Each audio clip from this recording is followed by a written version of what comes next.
I think there we go.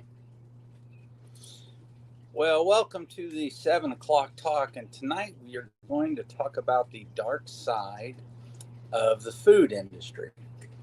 And Jessica, when I told her this, she goes, "Oh, I have a little story to relay." So I'll let her start by opening us up with the story. Now, I did see this on Facebook, so how legit it is, I don't know because I did not check it out because I have not been into the Walmart lately and paid attention to the Walmart. But supposedly, a lady had posted up. She had an old can of corn. It's still good, but it was an older, couple months ago can of corn, and she went to the Walmart and bought more canned corn, and it's just the Walmart brand, and it was sweet corn, and one package had like gluten free. This is good for you. Um, the nutritional value on the back, it was 45 calories per serving, and it was packaged in like Phoenix or Philadelphia, something that started with a P. Anyway, um, the second can that she just purchased had no "it's good for you" label. It did not carry the gluten free label. It said it was 90 calories. It carried a warning label for pesticides and chemicals, and it was um, packaged in Thailand. So pay attention to your labels. So that's a big thing. I want to talk about the dark side of the food industry. And when I say the dark side of the food industry, it didn't start out ill intended. It started out by wanting to feed the world, and that's how it started. It also started with how cardiovascular disease was getting worse in the United States. And so I forget which president it was, but he decided that he needed help. We need to get this cardiovascular disease under control. Heart attacks are going crazy. Let's do something about this. And then two things simultaneously happened. Earl Butz said, "Hey, farmers, you got to either go big or go home." And this is when farmers started to not be able to feed themselves without going to the grocery store. And so they had to get big, and this is when monocropping started. Then you had the attack by Ansel Keys on fat, saying that fat is bad for you. And so we started to subsidize, or we started to substitute fat for sugar. So we started to add more sugar to things because sugar is a great softener, preservative. It hits the dopamine centers of the brain. They've done all these studies. And in the description of this video, there are several links. There's a study to the rats that they got addicted to cocaine and sugar water, and the how they got how they got to see what the rats would go to. We also have in there Dr. Robert Lustig's "Sugar: The Bitter Truth." I did put a interview with Dr. Hyman. This is kind of what started this for me. Dr. Hyman had a another little tick. Oh, she's over here trying to do CPR on this little mouse. On the dead mouse. So Dr. Hyman had a guest on that is from, I think it was Quest Nutrition. I forget. No, it was Hugh. HU. So they make chocolates and they do all kinds of stuff that is whole foods. And so they have the human company, which is what leads to all of these things that basically getting back to real food. And so this dark side of the food industry, it ties into our health. If you look at ultra processed foods and the usage of ultra processed foods and how those foods, as we increased on our dependency on ultra processed food, you can also see our health, our baseline health going down. And that's why a lot of chronic diseases, and we're talking about the chronic diseases of arthritis, we're talking about, oh God, diabetes, even Alzheimer's and dementia, neurodegenerative diseases are being called diabetes type 3. These things all have their roots in this ultra processed food. It's being linked to it every day through the research. And so you cannot, honestly, with the way they're adulterating the food, we're taking our food sovereignty and we're moving it to other countries. We can't do that. We have to get back to the grassroots level of taking care of ourselves. Our founding fathers had a huge need for self sufficiency, self reliance. Benjamin Franklin, I believe, called it self reliance.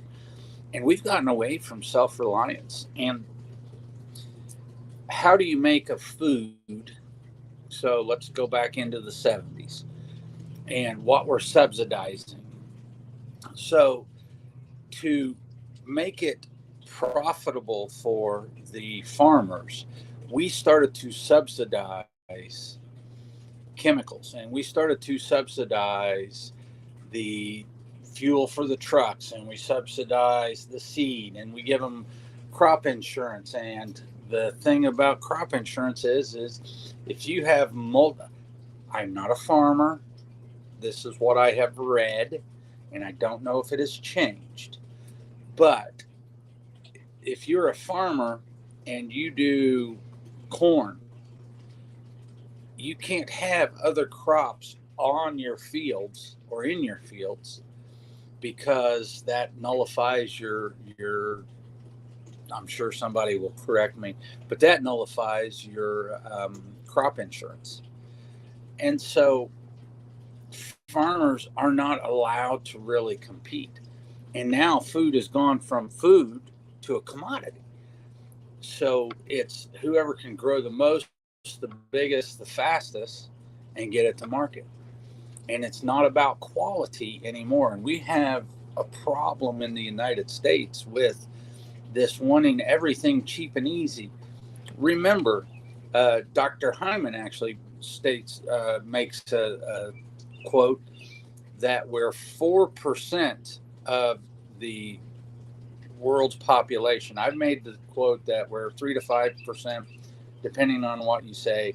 His quote was that we're 4%, and I have read where we were 30% of the deaths during the pandemic, and he quotes 16%.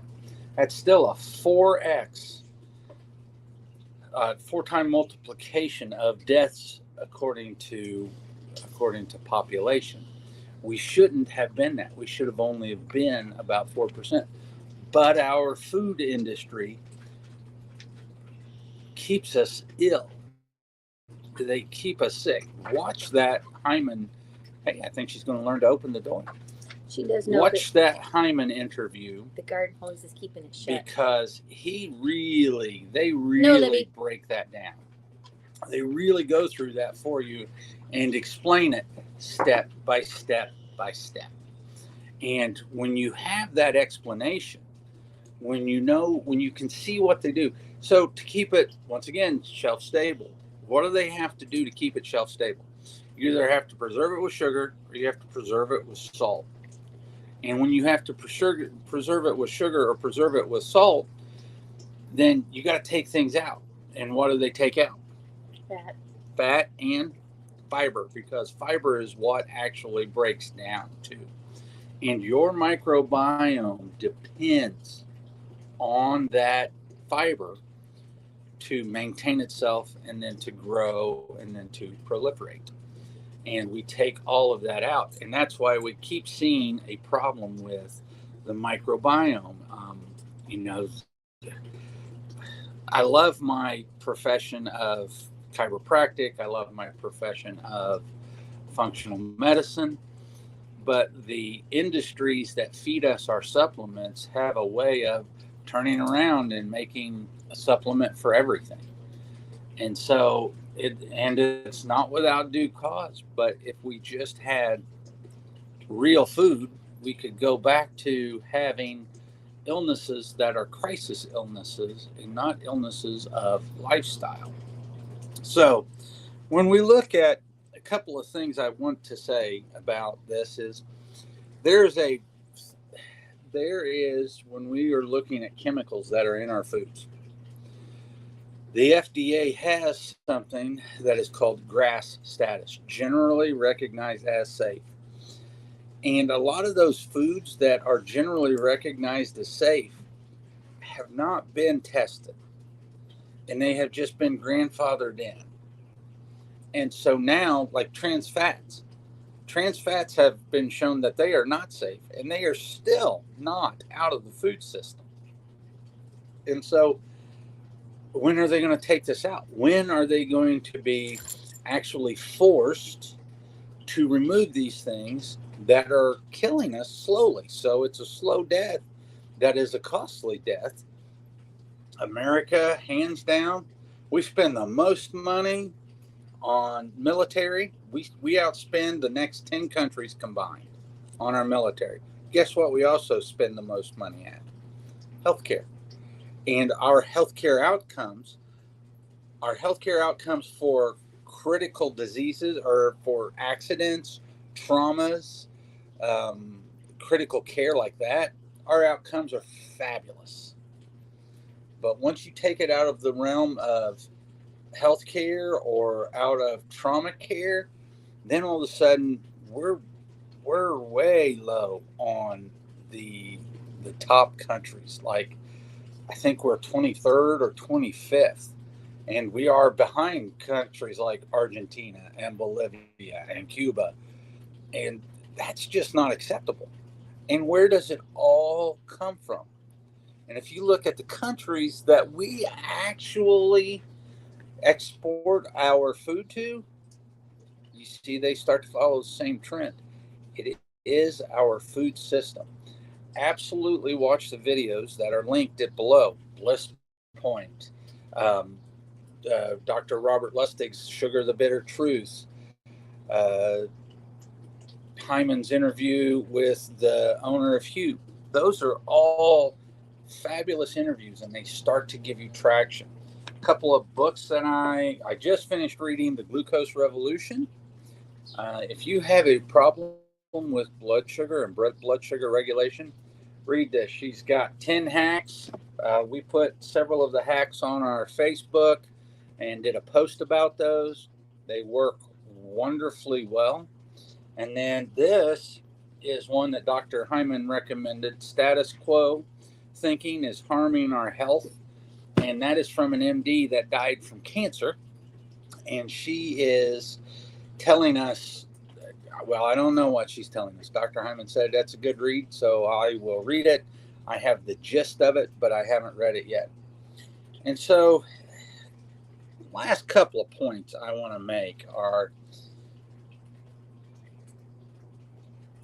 don't believe everything you see and read in mainstream media. I have a point I just learned, actually.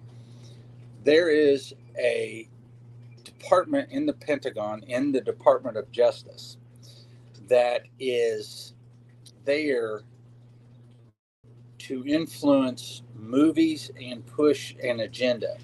And so you can go on and read this and look at the Department of Defense movie budget and Department of Defense top 10 movies that they have backed, funded, and given permission to do things for. And so I'll give you the list of the top 10 movies that the Department of Defense had a hand in the making and production of. Number one, no kidding, Avengers. Number two, Top Gun Maverick. Yeah. Number three, Iron Man 3. Number four, Transformers Dark Side of the Moon. Number five, Captain America Civil War. Number six, Captain Marvel. And those are the ones that were the latest, and they are in that top 5 and 6 because of the amount of money that they made. Indiana Jones in the Last Crusade, that was, if you remember watching that one, that pushed the agenda of the Nazis and looked at the Nazis and how America fought against them. Then Armageddon. And once we had Armageddon, if you remember that one, that was the comet that was going to come and destroy the world, and we end up saving the world. Twister and Transformers Revenge of the Fallen. So they get their messaging into the media, and those are just the movies.